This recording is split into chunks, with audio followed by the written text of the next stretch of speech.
Hello students, good morning. हम लोग cytology study कर रहे थे, है ना। साइटोलॉजी में हम लोगों ने अभी मियोसिस माइटोसिस के कुछ क्वेश्चंस किए थे, है ना। और साइटोलॉजी लगभग एंडिंग पर है। एक सेल डिवीज़न और पढ़ाया जाता है जिसका नाम है एमाइटोसिस। तो मैं चाहता हूँ कि थोड़ा सा उसको भी डिस्कस कर लिया जाए, है ना। उसके बाद ये 100% साइटोलॉजी फिनिश हो जाती है। तो एक डिवीज़न और है जिसे हम कहते हैं amitotic cell division, amitosis cell division. Amitotic cell division क्या होता है? एमाइटोटिक सेल डिवीज़न का मतलब होता है कि जहाँ पर जो क्रोमोसोम है या जीनोम है या जो डीएनए का अमाउंट है वो इक्वली डिस्ट्रीब्यूट ना हो, तो हम उसे एमाइटोटिक सेल डिवीज़न कहते हैं। हिंदी में इसे असूत्री विभाजन कहा जाता है। असूत्री विभाजन से मतलब है कि इसमें जो गुणसूत्र हैं या जीनोम है वो इक्वली अमाउंट में डिस्ट्रीब्यूट नहीं हुआ है। तो ये जो करैक्टर है वास्तव में वो फास्ट डिवाइडिंग सेल का है। हमने समसूत्री विभाजन में देखा था कि एक पेरेंटल सेल से जो दो डॉटर सेल बनती हैं, एक्चुअली उनमें क्रोमोसोम का नंबर इक्वल होता है, सेम होता है। हमने मियोसिस में पढ़ा था कि एक पेरेंटल सेल से 4 हैप्लॉइड सेल बनती हैं, उनमें क्रोमोसोम का नंबर हाफ होता है, इसलिए वो अर्धसूत्री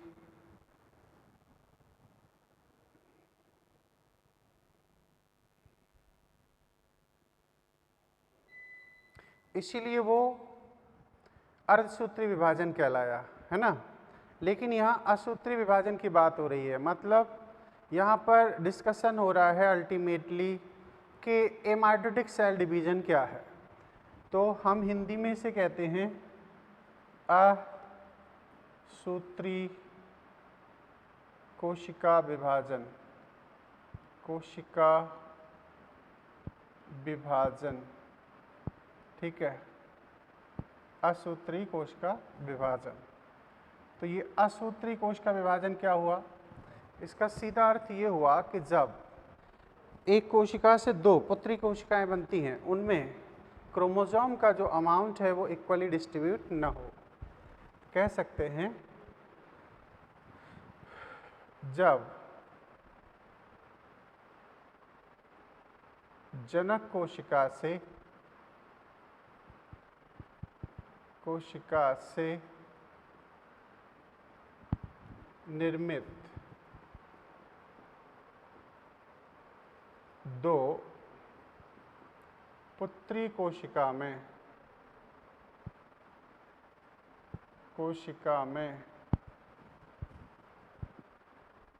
गुणसूत्र अथवा जीनोम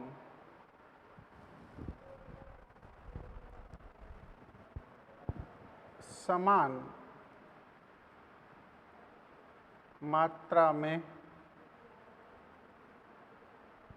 वितरित डिस्ट्रीब्यूट नहीं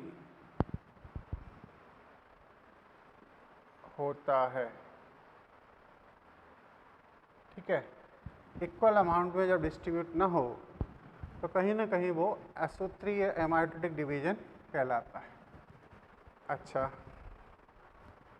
क्यों नहीं होता, उसकी खास बात क्या है? इसमें कैरियोकाइनेसिस मतलब केंद्रक विभाजन में प्रोफेज, मेटाफेज, एनाफेज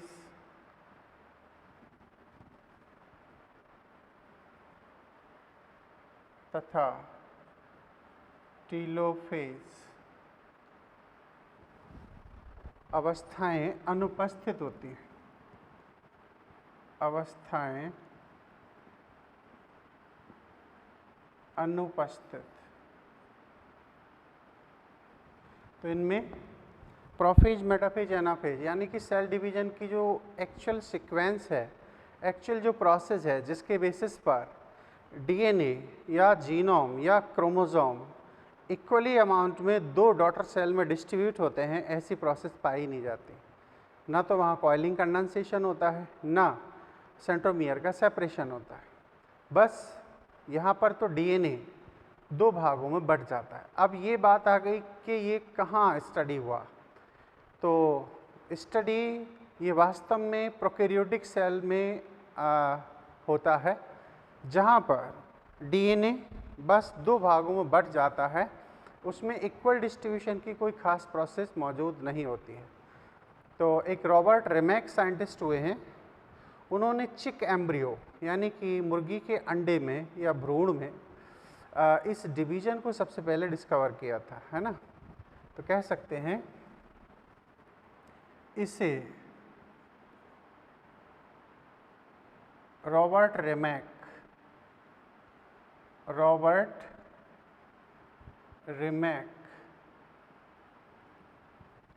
के द्वारा मुर्गी के भ्रूण में अध्ययन किया गया था।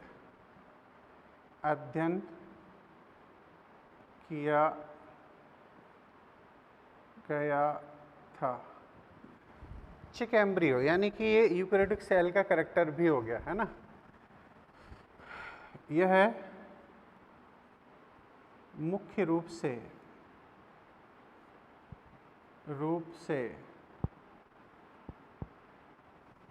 प्रोकैरियोटिक कोशिकाओं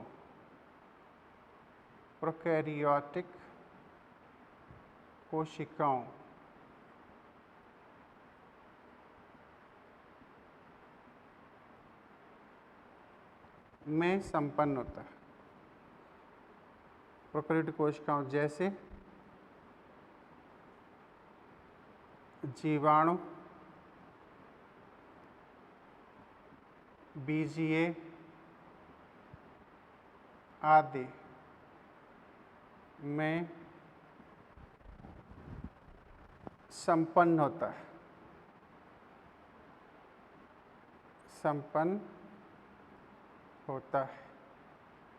ठीक है, तो ये तीन खास पॉइंट याद रखना है। नंबर 1 कि इसके कैरियोकाइनेसिस में प्रोफेज, मेटाफेज, एनाफेज, टीलोफेज जैसी स्टेज नहीं आती हैं। दूसरा, इसे प्रोकैरियोटिक कोशिका का मुख्य कैरेक्टर माना जाता है, क्योंकि यहाँ पर सेंट्रियोल भी नहीं है, स्पिंडल फाइबर फॉर्मेशन भी नहीं होता, और यही वो वजह है कि एक प्रोकैरियोटिक कोशिका बहुत तेज़ी से डिवाइड हो जाती है। हम देखते हैं सेल साइकिल में, हम लोगों ने लिखा भी था कि जो बैक्टीरिया की सेल होती है या प्रोकैरियोटिक सेल होती है, वो एक्चुअली 20 मिनट के अंदर डिवाइड हो जाती है। बड़ा एक इसमें खास एडवेंचरस प्रोसेस मानी जाती है, और इसके फास्ट डिवीज़न के बेसिस पर ही हम लोग बायोटेक के ज़रिए हम डिफरेंट ह्यूमन यूजेबल प्रोडक्ट बनाने के लिए बैक्टीरिया को as a host cell use करते हैं। ख़ास तौर से इकोलाई बैक्टीरिया होस्ट के रूप में उपयोग होता है, क्योंकि जो सेल जितनी जल्दी डिवाइड होगी, जितनी तेज़ी से डिवाइड होगी, वो मानव उपयोग में आने वाले उत्पादों को उतनी तेज़ी से निर्मित कर सकती है। इसलिए सबसे ज़्यादा प्रोकैरियोटिक प्रोडक्ट या यूकैरियोटिक प्रोडक्ट को बनाने के लिए हम बैक्टीरिया का उपयोग करते हैं बायोरिएक्टर में। इसके अलावा जो दूसरी फास्ट डिवाइडिंग सेल ईस्ट को माना गया है, उसे भी एज ए बायोरिएक्टर में प्रोडक्ट फॉर्मेशन में यूज करते हैं। कहा तो यहाँ तक जाता है कि कुछ पदार्थ जो कि बैक्टीरिया में निर्मित नहीं होते हैं, उन्हें निर्मित करने के लिए फिर ईस्ट का यूज किया जाता है। तो ईस्ट यूकैरियोटिक है, जबकि ये अच्छा, इसमें क्या होता है, इसमें जो जीनोम है, डीएनए है, और जो कोशिका द्रव्य है, वो एक साथ डिवाइड होते हैं। इनमें कोई अलग से डिफ्रेंशिएशन नहीं किया जा सकता। तो हम कह सकते हैं इनमें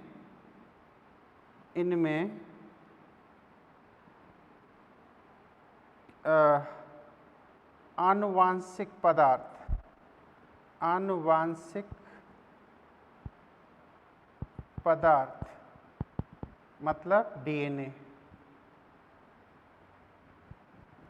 विभाजन के साथ साथ, विभाजन के साथ साथ केंद्र कोशिका द्रव्य विभाजन भी, कोशिका द्रव्य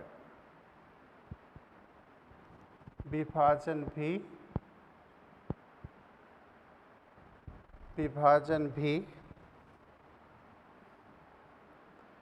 संपन्न होता है।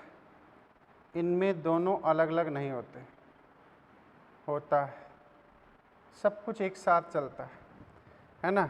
इसलिए इसमें कुछ ऐसे क्वेश्चन भी आते हैं कि बैक्टीरिया में डीएनए रेप्लिकेशन कब होता है। तो उसके लिए याद करो, अपन ने एक क्वेश्चन किया था, उसमें ये बात कहा था कि जस्ट बिफोर साइटोकाइनेसिस, कोशिका द्रव्य विभाजन के ठीक पहले। तो जाहिर सी बात है कि जैसे आप 12th के अंदर देखोगे, मिचेल्सन स्टॉल का एक एक्सपेरिमेंट है, वहाँ इकोलाई बैक्टीरिया को डीएनए रेप्लिकेशन को अध्ययन करने के लिए, प्रमाणित करने के लिए कि वो सेमी कंजर्वेटिव है, अर्ध संरक्षी प्रकृति से विभाजित होता है, इसे एक्सपेरिमेंटली अप्रूव करने के लिए वहाँ पर एक्सपेरिमेंट में अगर अपन देखेंगे 12th की इंसाइड में बना हुआ है डायग्राम, तो वहाँ 20 मिनट, 40 मिनट, 60 मिनट ऐसा जिक्र किया गया है। तो 20 मिनट, 40 मिनट ऐसा क्यों? क्योंकि बैक्टीरिया में डीएनए रेप्लिकेशन 20 मिनट में हो जाता है और इसीलिए वहाँ 20 मिनट, और पूरा बैक्टीरियल सेल भी लगभग 20 मिनट में डिवाइड हो जाता है। लेकिन एग्जैक्टली डीएनए रेप्लिकेशन जो प्रोकैरियोट में होता है बैक्टीरिया में, वो 18 मिनट में होता है। तो यानी कि डीएनए का रेप्लिकेशन और सेल डिवीजन लगभग सेम टाइम पर ही कंप्लीट होता है।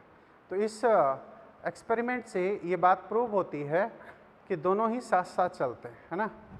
तो ये चीज़ कही जा सकती है,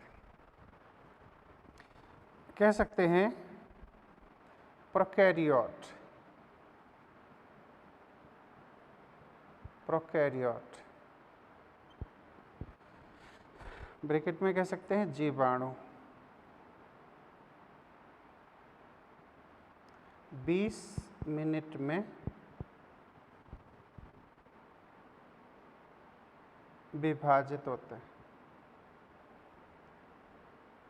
विभाजन करते हैं, है ना। इनमें डीएनए रेप्लिकेशन,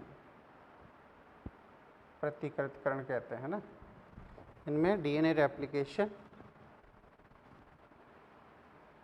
कोशिका विभाजन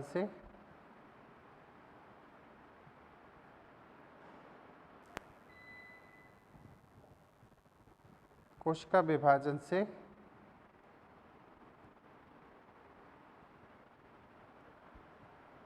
ठीक पहले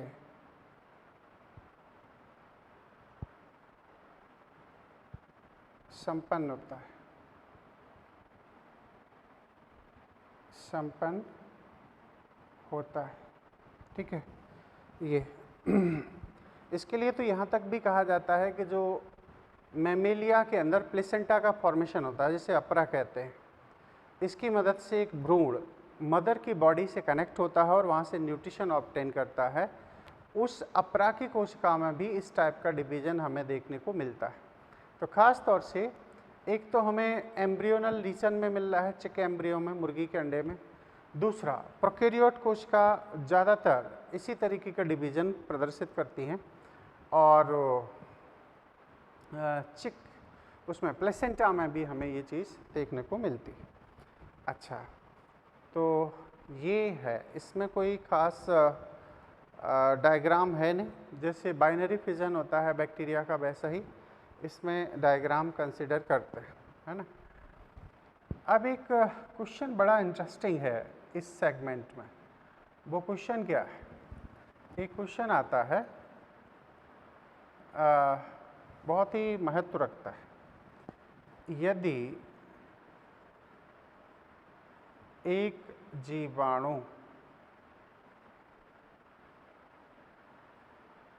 1 मिनट में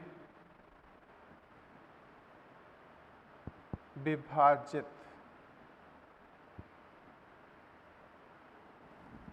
होता है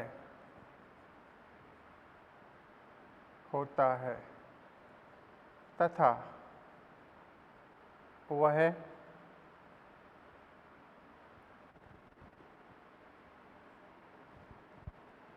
चाय का आधा कप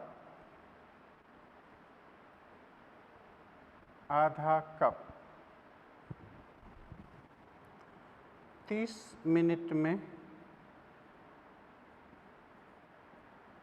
भरता है, 30 मिनट में भरता है, तब जीवाणु द्वारा संपूर्ण कप भरने में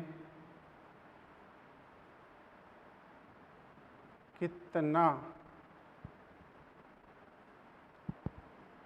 समय उपयोग होगा बताइए। जैसे ऑप्शन ले लेते हैं, 60 मिनट, दूसरा 31 मिनट, तीसरा 40 मिनट, चौथा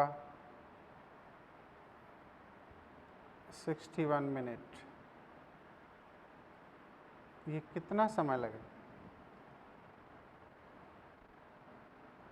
तो इसमें 31 राइट आंसर माना जाता है। 31 क्यों? क्योंकि मान के चलो कि एक कप है, ठीक है, एक ये कप है। अब इसको आधा भरने में जो बैक्टीरियाओं का यूज हुआ है, मान के चलो आधा भरा है। अब इसमें जो बैक्टीरिया हैं वो 50 बैक्टीरिया हैं। कितने? 50 बैक्टीरिया, है ना। टाइम कितना हुआ है? टाइम है 30 मिनट्स। टाइम कितना है? 30 मिनट। आधा कप भर गया 30 मिनट में। अब हर बैक्टीरिया क्या होगा? अगले ही मिनट में डिवाइड हो जाएगा। हर बैक्टीरिया जब डिवाइड होगा तो ये बैक्टीरिया कितने हो जाएंगे? ये 100 बैक्टीरिया हो जाएंगे, ठीक है। जैसे ही 100 बैक्टीरिया होंगे तो ये कप पूरा भर जाएगा। लेकिन समय कितना लगा? मात्र 1 मिनट प्लस 1 मिनट। बोलो, 1 मिनट जैसे ही लगा एक्स्ट्रा, ये पूरा कप फिल हो जाता है, भर जाता है। तो इसका मतलब ये हुआ कि 31 मिनट में ये बैक्टीरियाओं से पूरा कप फिल हो जाएगा, है ना। क्यों? क्योंकि हर बैक्टीरिया 1 मिनट में डिवाइड हो रहा है। पहली ही लाइन में ये बात लिखी है, यदि एक जीवाणु 1 मिनट में विभाजित होता है, तो इसका मतलब है 50 बैक्टीरिया डिवाइड होंगे और अल्टीमेटली वो यहाँ पर 100 बैक्टीरिया में कन्वर्ट हो जाएंगे। और जैसे ही 100 बैक्टीरिया में कन्वर्जन होगा, वैसे ही यहाँ पर पूरा का पूरा कप भर जाएगा, ठीक है। तो आप सोच सकते हो कि एक बैक्टीरिया की ग्रोथ कितनी तेज़ी से होती है। सोचो कि जब हम बैक्टीरियाओं के जरिए इन्फेक्टेड होते हैं तो अल्टीमेटली बड़ी तेज़ी से इन्फेक्शन फैलता है और हम कुछ एक घंटों में ही हाईली इन्फेक्टेड हो जाते हैं। तो वो इसी दर से जब बैक्टीरिया को फेवरेबल कंडीशन मिलती है तो वो एमाइटोटिक डिवीज़न के जरिए डिवाइड होते हैं, खासतौर से बाइनरी फिजन से, और वो तेज़ी से अपनी संख्या बढ़ा लेते हैं। तो कहने का मतलब बैक्टीरिया खास तौर से एमाइटोटिक डिवीज़न दर्शाते हैं, प्रदर्शित करते हैं। इनके डिवीज़न में भी प्रोफेज, मेटाफेज, एनाफेज, टीलोफेज जैसी अवस्थाएं हमें प्रदर्शित नहीं होती, ठीक है। तो ये एक अच्छा क्वेश्चन है इससे रिलेटेड। अब हम नेक्स्ट बात करते हैं कुछ क्वेश्चन से रिलेटेड। तो ये हमने कुछ अभी एक क्वेश्चन देखा है। अब हम कुछ और ख़ास क्वेश्चंस की स्टडी करने जा रहे हैं अबाउट टू सेल डिवीज़न, है ना। फिर ये पूरी प्रोसेस कंप्लीट हो जाएगी।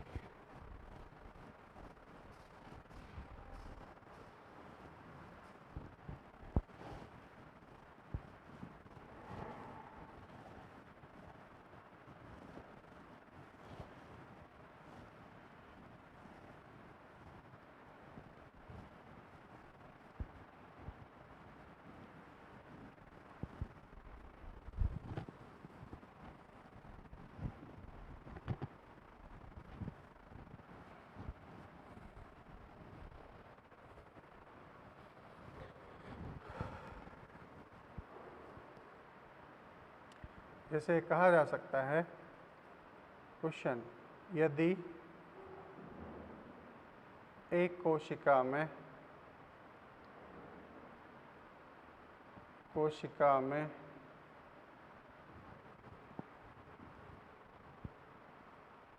2n is equal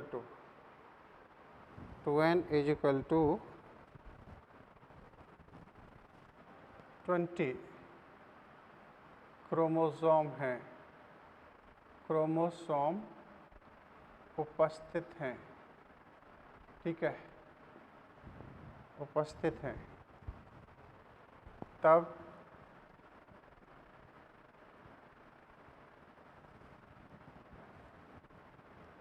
इनसे निर्मित पुत्री कोशिका में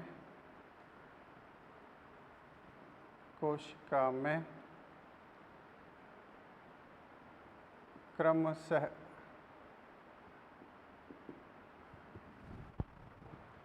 कितने गुणसूत्र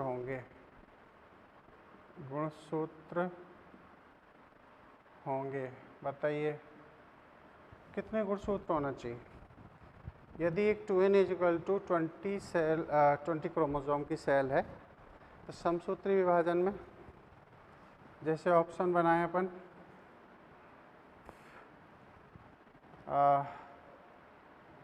20 and 20, ठीक है, दूसरा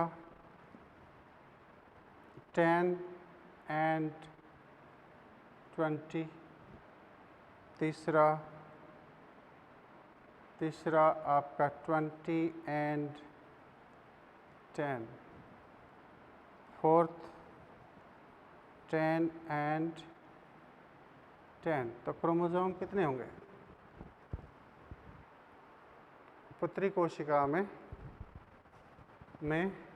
ऐसे पूरा क्वेश्चन नहीं है, में समसूत्री तथा अर्धसूत्री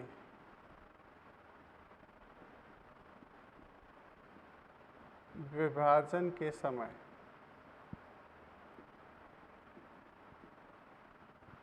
कितने गुणसूत्र क्रमशः होंगे, ये क्वेश्चन, ठीक है। तो समसूत्री और अर्धसूत्री विभाजन में जो पुत्री कोशिकाएं बनेंगी उनमें क्रोमोसोम की संख्या क्या होगी, तो ऑब्वियसली कितनी होगी 20। समसूत्री में जनक कोशिका और पुत्री कोशिका में सेम क्रोमोसोम होंगे और जो मियोसिस होगी उसमें वो क्रोमोसोम का नंबर हाफ हो जाएगा, मीन्स आधा हो जाएगा। अच्छा, अब एक और क्वेश्चन पर बात करते हैं, ये है, कह सकते हैं निम्न युग्मों में से असुमेलित अनपेयर्ड, है ना, युग्म का चयन कीजिए। असुमेलित युग्म का चयन कीजिए। जैसे युग्म बना है, फर्स्ट में है पैकेटीन, ठीक है, पैकिटीन। पैकिटीन का युग्म है क्रॉसिंग ओवर, मतलब जीन विनिमय। ठीक है। दूसरी स्टेज है diplotene.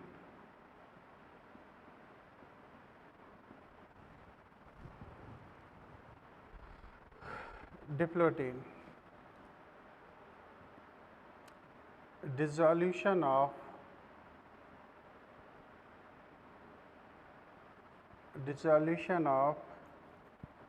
synaptonymal complex, synaptonymal complex, synaptonymal complex, dissolution of synaptonymal complex। ठीक है। अब तीसरा ऑप्शन है क्या है, डाइकाइनेसिस। डाइकाइनेसिस अच्छा क्वेश्चन है। इसमें हम लिख देंगे पेयरिंग, या हम कह सकते हैं सिनेप्सिस between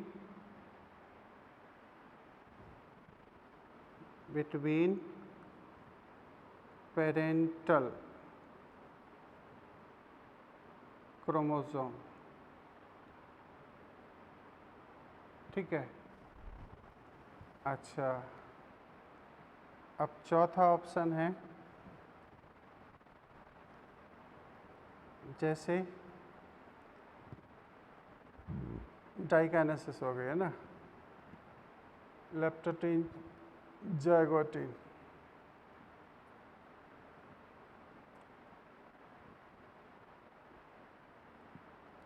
चलो लेप्टोटीन ले लेते हैं। लेप्टोटीन, इसमें कह सकते हैं प्रेजेंस ऑफ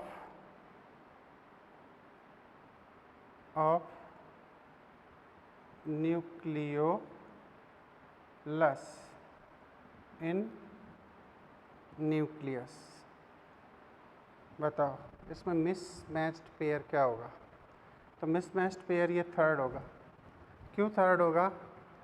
क्योंकि यहाँ पर डाइकाइनेसिस में टर्मिलाइजेशन होता है, पेयरिंग नहीं होती। पेयरिंग करैक्टर होता है जाइगोटीन का, और वो यहाँ सामने नहीं है। यहाँ डाइकाइनेसिस है और यहाँ पेयरिंग की बात करी गई। तो अच्छा क्वेश्चन है, संभावित क्वेश्चन है ये। अब हम अगले क्वेश्चन पर बात करते हैं। जैसे एक अक्सर क्वेश्चन आता है, एक क्वेश्चन है, हालांकि इसका कनेक्शन एम्ब्रियोलॉजी में है। कैसे? यदि मक्के के भ्रूण में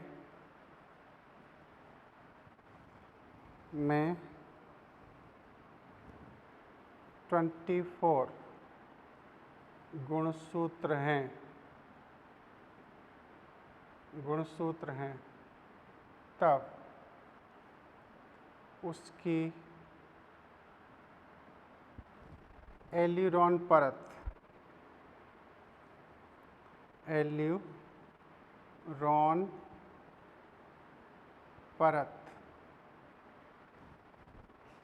में गुणसूत्र की संख्या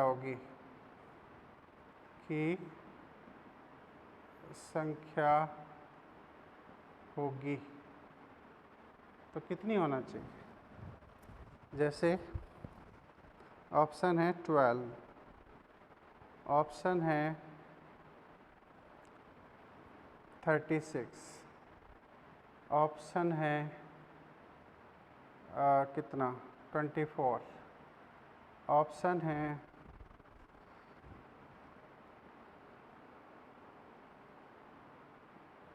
4, ऑप्शन है आपके 6।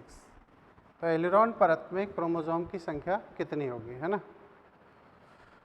तो एल्यूरॉन परत थोड़ा सा समझ लें कि एल्यूरॉन परत है क्या। तो एक्चुअली क्या होता है, मक्के की जो लेयर होती है, मक्के का जो सीड होता है, इस तरीके से ये इसमें यहाँ एक खास परत पाई जाती है और ये एंडोस्पर्म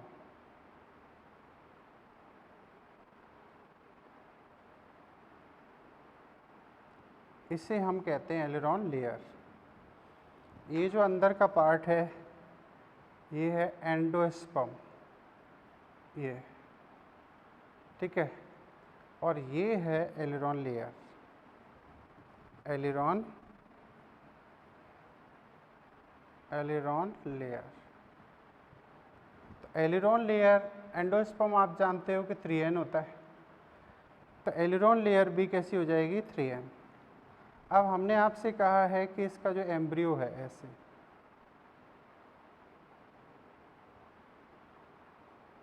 इस तरीके से है ना, ये तो ये इसका एम्ब्रियो है।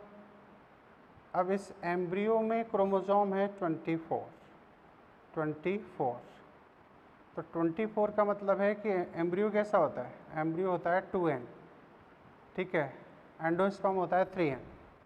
तो 2n इज इक्वल टू इसमें है 24, तो इसका मतलब है कि 3n इज इक्वल टू कितने होना चाहिए, तो 3n इज इक्वल टू होना चाहिए 36। तो आंसर आपका ये 36 बन जाता है। तो 36 क्रोमोसोम एलेरॉन लेयर में, ये मेरे देखते से ही आप समझे कि पिछले 8 साल के अंदर 2 बार एग्ज़ाम का क्वेश्चन बन चुका है एज इट इज़। इसमें कोई इसके ऑप्शन भी चेंज नहीं किए गए थे, है ना, तो सीधे सीधे ये क्वेश्चन बना है नीट के अंदर, मतलब पीएमटी एग्ज़ाम में। तो हमें ऐसे क्वेश्चन भी दिमाग में रखना चाहिए। अब हम एक और इंटरेस्टिंग क्वेश्चन आपको कराते हैं और इसको सॉल्व करने का तरीका क्या होगा मैं वो भी बताऊंगा। अगला क्वेश्चन कुछ ऐसे है,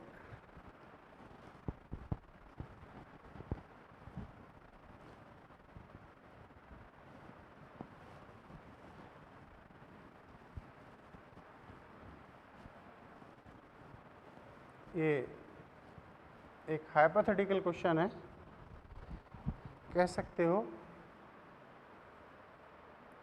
यदि एक 2n डिप्लॉयड, कैसा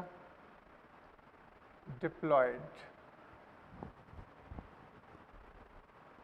नर पौधे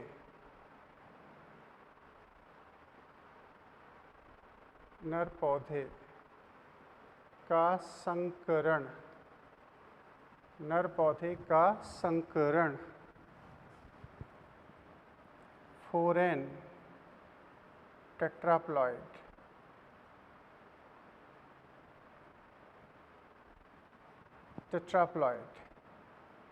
मादा पौधे से कराया जाए तब इनसे निर्मित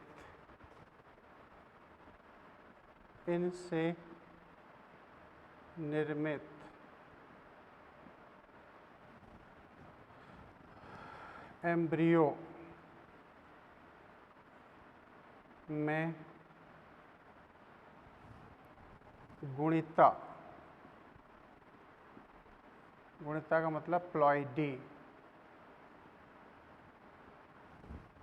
होगी, इनमें क्या प्लॉइडी होना चाहिए, मेल 2n है, फीमेल 4n, तो इनकी जो एम्ब्रियो बनने जा रहा है वो उसकी प्लॉइडी क्या होगी। तो ऐसे क्वेश्चन को सॉल्व करने का तरीका ये होता है, याद करो पिछले लेक्चर में हमने ये सब चीज़ें स्टडी की थी। ये है एक एम्ब्रियो सैक, क्या है ये, यहाँ पर ये एंटीपोडल सेल हो गई, सेकेंडरी न्यूक्लियस हो गया, ठीक है। अब यहाँ कौन है, सिनर्जिड, ये कौन है, अंडस, ठीक है। तो ये, अच्छा ये बीच में ये कौन है, एंटीपोडल, ठीक है, इन्हें हम क्या कहेंगे, एंटीपोडल सेल। ये कौन है, पोलर न्यूक्लियाई, ध्रुवीय केंद्रक हिंदी में बोलते हैं, ध्रुवीय केंद्रक, ठीक है। और ये है एग सेल, मतलब मादा युग्मक है, हिंदी में कहें तो, चलो ऑब्लिक लगा देते हैं। और ये हैं सिनर्जिड सेल, सिनर्जिड सेल, ठीक है। और ये है कौन, ये है embryo, embryo sac, embryo sac है। अब आप देखो तो यहाँ पर मादा को क्या कहा गया है, मादा को कहा है फोरेन। अच्छा, अब इसमें आती है पोलन ट्यूब, क्या आती है, पोलन ट्यूब। पोलन ट्यूब में क्या आएंगे, मेल गैमीट, ठीक है। ये कौन है, दे आर मेल गैमीट, ठीक है, ये मेल गैमीट्स।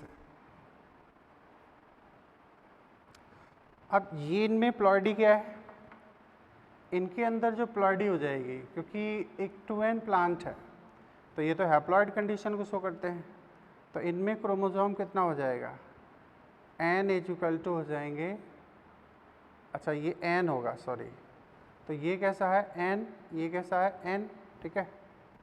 अब ये है 4n, 4n, ठीक है। तो 4n का मतलब हो गया कि ये अंडज कोशिका, क्योंकि ये किससे फर्टिलाइज होने जा रहा है, इससे फर्टिलाइज होगा, तो ये कैसा होगा 2n, कैसा होगा 2n कंडीशन में होगा, ठीक है। तो ये 2n और ये सब के सब 2n होंगे। तो अब इसके और इसके फ्यूजन से क्या बना, तो इन दोनों के जो फ्यूजन से जो एम्ब्रियो बन रहा है, ठीक है, एम्ब्रियो वो कैसा बनना है, ट्रिप्लॉइड। एम्ब्रियो कैसा बना, एम्ब्रियो बनना है यहाँ 3n, ठीक है, मतलब ट्रिप्लॉइड का फॉर्मेशन हो रहा है। तो ट्रिप्लॉइड कंडीशन हमें इसमें नजर आएगी। ये एक हाइपोथेटिकल है, मैंने पहले ही कहा, ठीक है। अगर हम इसको भी 4n कर देते तो ये टेट्राप्लॉइड कंडीशन में कन्वर्ट हो जाएगा, है ना। अगर हम इसको 2n कर देते हैं, वो भी 2n है, तो ये डिप्लॉइड कंडीशन में ही हमें नजर आएगा। तो ऐसे सारी चीज़ों को ध्यान में रखना है, हमें क्वेश्चन इसी तरीके से इन्हें सॉल्व करना है। याद रहे, ये चीज़ें याद नहीं की जा सकती, इनके लिए थोड़ा सा वर्क करना पड़ता है। ऐसे क्वेश्चन हमारे मॉड्यूल में आपको मिल जाएंगे और आप उन्हें इसी प्रोसेस से सॉल्व कर सकते हैं, ठीक है। अच्छा, मान के चलो मैं यहीं पर कुछ डिजिट चेंज कर देता हूँ, जैसे इसी को हम कह देते हैं कितना, चलो 4n इसको कर देते हैं 4n, ठीक है। तो ये भी हो गया टेट्राप्लॉइड, और इसे हम कर देते हैं हेक्साप्लॉइड 6n, हेक्साप्लॉइड, ठीक है। तो फिर कंडीशन क्या बन जाएगी, अब हमने नर को कर दिया है 4n, तो इसका मतलब है ये 2n हो गया और ये भी क्या हो गया 2n हो गया, क्लियर।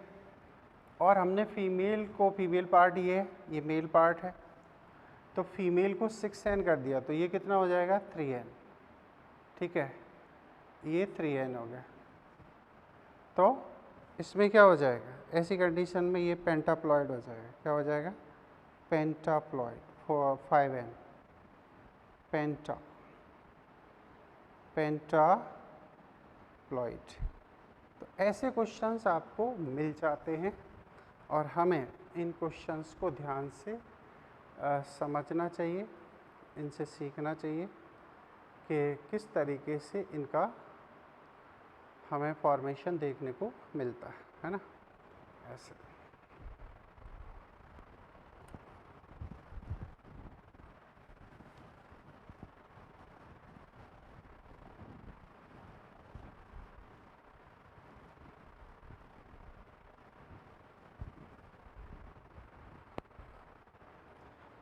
पीजी पिकोग्राम पर हम लोग स्टडी कर ही चुके हैं, तो कोई डाउट है ही नहीं उसमें।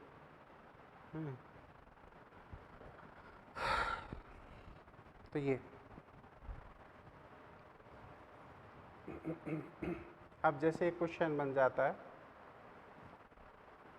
यदि एक पौधे की पत्ती में गुणसूत्र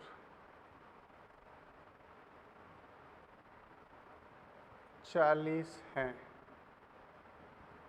कितने? 40। तब उसी पौधे के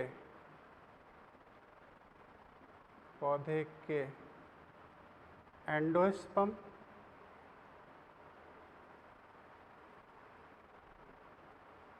सिनर्जिड तथा एम्ब्रियो में गुणसूत्र की संख्या होगी।